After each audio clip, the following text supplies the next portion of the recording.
SpaceX's latest launch in early February coincided with a solar storm, and now up to 40 of those 49 satellites will be lost. Yeah, but what exactly is a solar storm and how do they impact us? CBS 17 Storm Team meteorologist Melissa Lefevre is getting answers.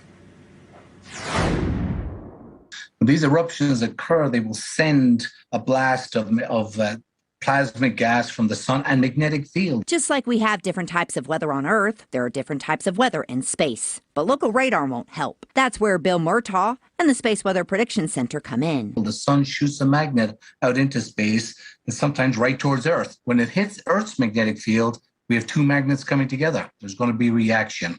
That's what we describe, how we describe a geomagnetic storm.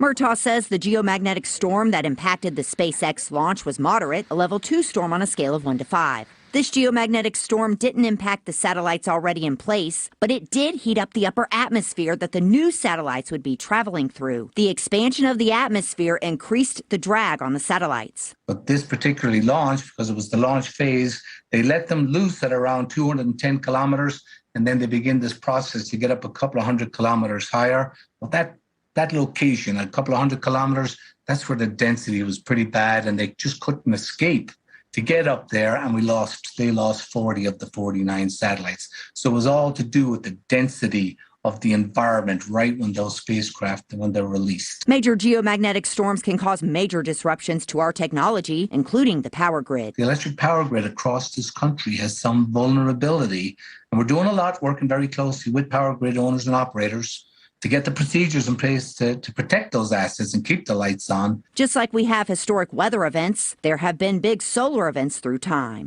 We typically see 1 to 2 per 11-year solar cycle, and we're approaching our next solar maximum now, which is expected in 2025. So expect to hear more from us with the increased activity likely in the next 3, 4, 5 years.